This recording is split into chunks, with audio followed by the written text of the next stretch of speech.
ഈശംശയ്ക്ക് സ്തുതിയായിരിക്കട്ടെ. കുടുംബം തിരുക്കുടുംബം വിചിന്തനം നമുക്ക് തുടരാം.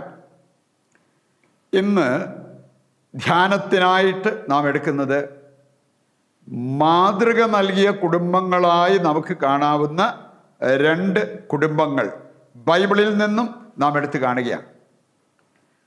മാതൃക നൽകിയ രണ്ട് കുടുംബങ്ങൾ. നമുക്കും ആ മാതൃക ഏറ്റെടുത്ത് ജീവിക്കാവുന്നതാണ്. നമുക്ക് ആഗ്രഹമുണ്ടെങ്കിൽ, സ്നേഹമുണ്ടെങ്കിൽ, ത്യാഗമെടുക്കാൻ നമ്മൾ സന്നദ്ധരാകുന്നെങ്കിൽ. അതിൽ ഒന്നാമത്തെ കുടുംബമാണ് 2 മക്കബായർ 7-ാം അധ്യായത്തിൽ നമ്മൾ കാണുന്ന വിധവയും 7 മക്കളും. 8 പേര് ആ കുടുംബാംഗങ്ങൾ മാതൃക നൽകിയ കുടുംബങ്ങളായി മാറി. അവർക്കെല്ലാം പ്രചോദനമായി തീർന്നത് അമ്മയാണ്. അമ്മയുടെ അവസ്ഥ നമുക്കറിയാം. ഭർത്താവിനെ നഷ്ടപ്പെട്ടു, അതുകൊണ്ടാണല്ലോ വിധവയായത്. ഭർത്താവിനെ നഷ്ടപ്പെട്ടു. അപ്പനും അമ്മയുമായിട്ട് ഈ 7 മക്കൾക്കുണ്ടായിരുന്നത് ഈ വിധവയാണ്. ഇനി ഇവര് വിശ്വാസത്തെ പ്രതി ഏറ്റെടുക്കേണ്ടി വന്ന ത്യാഗം ചെറുതായിരുന്നില്ല.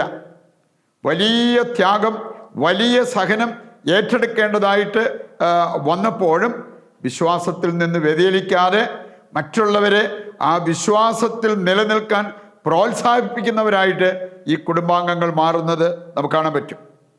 ഈ അധ്യായം നമ്മൾ ധ്യാനാത്മകമായിട്ട് ഇത് വിചിന്തനം ചെയ്യേണ്ട ഒരധ്യായമാണ്. പ്രഭാഷകൻ 39-ാം അധ്യായം 17 മുതൽ വായിക്കുമ്പോൾ അവിടെ പറയപ്പെട്ടിരിക്കുന്ന ഒരു കാര്യമുണ്ട്. ഇതെന്ത്, എന്തുകൊണ്ട് എന്ന് നിന്റെ സൃഷ്ടാവിനോട് നീ ചോദിക്കരുത്.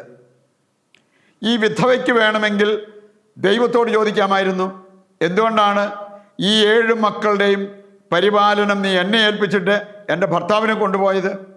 പക്ഷെ അങ്ങനെ ചോദിക്കാതെ വിശ്വാസത്തോടെ അതെടുക്കുന്ന ഈ വിധവയെ നമുക്ക് കാണാൻ പറ്റും. അതുപോലെ തന്നെ മക്കൾക്ക് വേണ്ടി, അവരുടെ ജീവൻ സംരക്ഷിക്കാൻ വേണ്ടി വിശ്വാസം വെടിയാൻ ഈ അമ്മ തയ്യാറായില്ല. ഇനി വിശ്വാസം വെടിയാൻ തയ്യാറായിരുന്നെങ്കിൽ അവർക്കെല്ലാം വലിയ സ്ഥാനങ്ങൾ കിട്ടിയേനെ. അങ്ങനെയുള്ള വാഗ്ദാനങ്ങൾ വന്നപ്പോൾ പോലും വിശ്വാസത്തിൽ നിലനിൽക്കാനാണ് അമ്മ മക്കളെ പ്രേരിപ്പിച്ചത്. 7-ാം അധ്യായം 21-ാമത്തെ വചനം എടുക്കുമ്പോൾ അവിടെ പറഞ്ഞിരിക്കുന്ന ഒരു കാര്യം വളരെ ശ്രദ്ധേയമാണ്. സ്ത്രീ സഹജമായ വിവേചനാശക്തിയെ പുരുഷോചിതമായ ധീരത കൊണ്ട് ബലപ്പെടുത്തി. അവരൊരു സ്ത്രീ ആയിരുന്നെങ്കിലും ഒരു പുരുഷനേക്കാൾ ധീരത അവിടെ പ്രകടമാക്കി എന്നുള്ളതാണ് ഈ വചനം നമ്മെ ഓർമ്മിപ്പിക്കുന്നത്. ധനവും അതുപോലെ തന്നെ അസൂയാർഹവുമായ സ്ഥാനം മക്കൾക്ക് വാഗ്ദാനം ചെയ്തതാണ്. 7-ാം അധ്യായത്തിൻ്റെ 24-ാമത്തെ വചനം എടുക്കുമ്പോൾ അത് നമുക്ക് കാണാൻ സാധിക്കും. പക്ഷേ സമ്പത്തിന് വേണ്ടി, സ്ഥാനമാനങ്ങൾക്ക് വേണ്ടി വിശ്വാസം ബലികഴിക്കാതിരുന്ന ഒരു കുടുംബമായിട്ട്, കുടുംബാംഗങ്ങളുടെ ഒരു സമൂഹമായിട്ട് ഈ കുടുംബത്തെ നമുക്ക് കാണാൻ പറ്റും. യാക്കോസ്ലീഹ 1-ാം അധ്യായം 12 മുതൽ വായിക്കുമ്പോൾ അവിടെ പറഞ്ഞിട്ടുണ്ട്, പരീക്ഷകൾ ക്ഷമയോടെ സഹിച്ചാൽ അവർക്ക് ജീവന്റെ കിരീടം ലഭിക്കും. അതാണ് ഈ വിധവയ്ക്കും 7 മക്കൾക്കും ഉണ്ടായത് എന്ന് നമുക്ക് മനസ്സിലാക്കാനായിട്ട് സാധിക്കും. ഇതുപോലെ നമുക്ക് കാണാൻ സാധിക്കും ബാലാമിനെ കുറിച്ച് പറഞ്ഞിരിക്കുന്ന ഒരു കാര്യം. സംഖ്യ 22:18 വായിച്ചാൽ ബാലാം പറയുന്നുണ്ട് ബാലാക്കിനോട്, നീ നിന്റെ വീട് നിറയെ സ്വർണവും വെള്ളിയും വെച്ചിട്ട് അത് തരാമെന്ന് പറഞ്ഞ് എന്നെ ക്ഷണിച്ചാലും കർത്താവ് പറയുന്നതല്ലാതെ എനിക്ക് ചെയ്യാൻ പറ്റില്ല. പൗലോസ്ലീഹ പറയുന്നൊരു കാര്യമുണ്ട്. ഫിലിപ്പിയർ 3-ാം അധ്യായം 8-9 വചനങ്ങൾ വായിക്കുമ്പോൾ യേശുക്രിസ്തുവിനെ കുറിച്ചുള്ള ജ്ഞാനം കൂടുതൽ വിലയുള്ളതാകിയാൽ ബാക്കിയെല്ലാം ഞാൻ ഉച്ഛിഷ്ടമായി കണക്കാക്കുന്നു. പ്രിയപ്പെട്ടവരെ, രണ്ടാമതൊരു കുടുംബത്തെ നമുക്ക് കാണാൻ സാധിക്കും. അതാണ് ജോഷുവയും കുടുംബാംഗങ്ങളും. ജോഷുവ കുറിച്ച് പറഞ്ഞിരിക്കുന്നത് ജോഷുവയുടെ പുസ്തകം 24:15 വായിക്കുമ്പോൾ അവിടെ നമ്മൾ കാണുന്നുണ്ട്, ജോഷുവ പറഞ്ഞൊരു കാര്യം, നിങ്ങൾ എങ്ങനെ പോയാലും, നിങ്ങൾ എന്തിൻ്റെ പുറകെ പോയാലും ഞാനും എൻ്റെ കുടുംബവും കർത്താവിനെ സേവിക്കും എന്ന് പറഞ്ഞാൽ ദൈവത്തിൽ നിന്നുള്ള വിശ്വാസത്തിൽ നിന്ന് ഞങ്ങൾ വ്യതിചലിക്കില്ല. പുറപ്പാട് പുസ്തകം 23 2-ാമത്തെ വചനം എടുക്കുമ്പോൾ അവിടെ പറഞ്ഞിരിക്കുന്ന ഒരു കാര്യമുണ്ട്, ഭൂരിപക്ഷത്തോട് ചേർന്ന് പാപം ചെയ്യരുത്. ഇന്ന് പലരുടെയും ഒരു പ്രവണത എല്ലാവരും അങ്ങനെ ചെയ്യുന്നുണ്ടെങ്കിൽ ഞാൻ എന്തുകൊണ്ട് ചെയ്തുകൂടാ? വചനം പറയാണ്, ഭൂരിപക്ഷത്തോട് ചേർന്ന് പാപം ചെയ്യരുത്.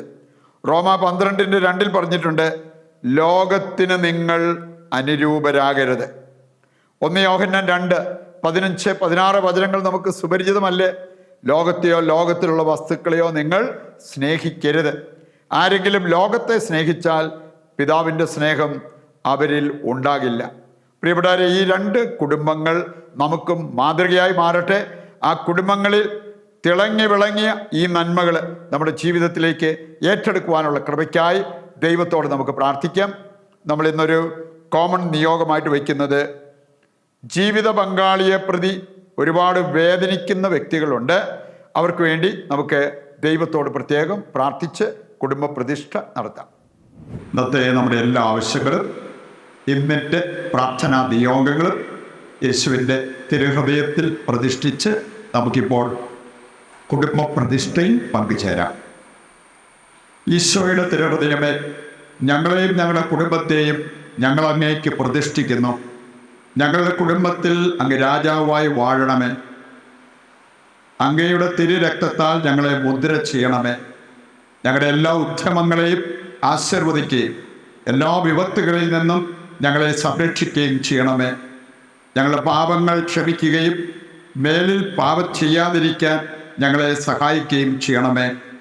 ഞങ്ങളുടെ കുടുംബത്തെ തിരുക്കുടുംബത്തിൻ്റെ സാദൃശ്യത്തിൽ രൂപപ്പെടുത്തണമേ. മറിയത്തിൻ്റെ വിമല ഹൃദയവും മാറി യൗസേപ്പ് പിതാവും ഞങ്ങളുടെ പ്രതിഷ്ഠ അങ്ങേക്ക് സമർപ്പിക്കുകയും ജീവിതകാലം മുഴുവൻ ഇതിൻ്റെ സജീവ സ്മരണ ഞങ്ങളിൽ നിലനിർത്തുകയും ചെയ്യട്ടെ. ഈശോയുടെ തിരുഹൃദയമേ, ഞങ്ങളെ അനുഗ്രഹിക്കണമേ. വിശുദ്ധ മർഗരീത്ത മറിയമേ, ഞങ്ങൾക്ക് വേണ്ടി അപേക്ഷിക്കണമേ. നമുക്കിനി താഴ്ന്ന സ്ഥലത്തിൽ കർത്താവിനെ സ്തുതിച്ചുകൊണ്ട് ദിവ്യകാരുണ്യത്തിൻ്റെ ആശീർവാദത്തിനായിട്ട് ഒരുങ്ങുകയും ചെയ്യാം. യേശുവേ നന്ദി, യേശുവേ സ്തുതി. Hallelujah, hallelujah.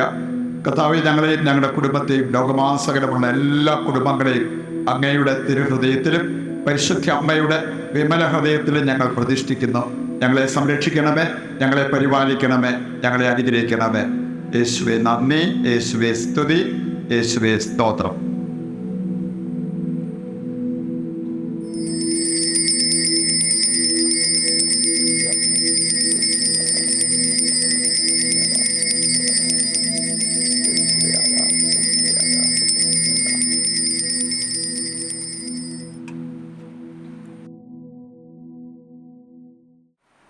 ഈശോയ്ക്ക് സ്തുതിയായിരിക്കട്ടെ.